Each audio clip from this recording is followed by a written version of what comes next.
Detective Sergeant Fitzgerald found a package before his door that morning, along with the milk.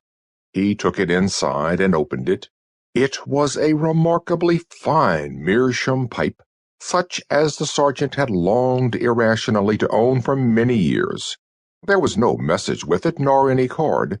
He swore bitterly. On his way to headquarters, he stopped in at the orphanage where he usually left such gifts. On other occasions, he had left scotch, a fly rod, sets of very expensive dry flies, and dozens of pairs of silk socks. The female head of the orphanage accepted the gift with gratitude. "I don't suppose," said Fitzgerald morbidly, "that any of your kids will smoke this pipe, but I want to be rid of it, and for somebody to know." He paused. "Are you getting many other gifts on this order from other cops, like you used to?" The head of the orphanage admitted that the total had dropped off. Fitzgerald went on his way, brooding. He'd been getting anonymous gifts like this ever since Big Jake Connors moved into town with bright ideas. Big Jake denied that he was the generous party. He expressed complete ignorance. But Detective Sergeant Fitzgerald knew better. The gifts were having their effect upon the force.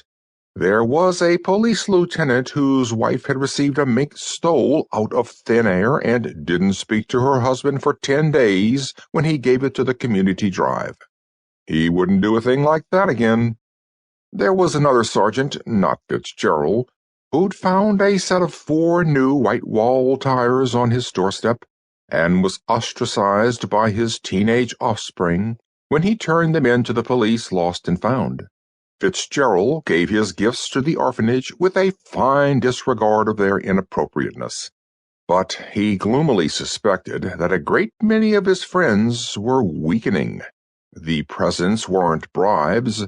Big Jake not only didn't ask acknowledgments of them, he denied that he was the giver. But inevitably, the recipients of bounty with the morning milk felt less indignation about what Big Jake was doing and wasn't getting caught at. At headquarters, Detective Sergeant Fitzgerald found a memo.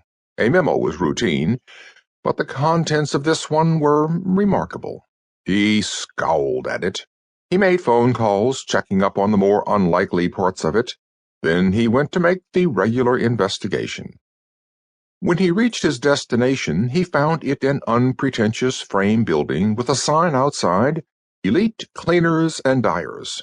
There were no plate-glass windows. There was nothing show-off about it. It was just a medium-sized, modestly up-to-date establishment to which lesser tailoring shops would send work for wholesale treatment. From some place in the back, puffs of steam shot out at irregular intervals. Somebody worked a steam presser on garments of one sort or another. There was a rumbling hum as of an oversized washing machine in operation. All seemed tranquil. The detective went to the door.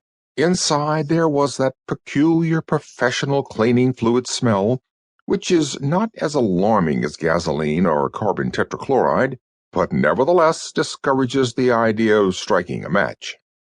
In the outer office, a man wrote placidly on one blue paper strip after another.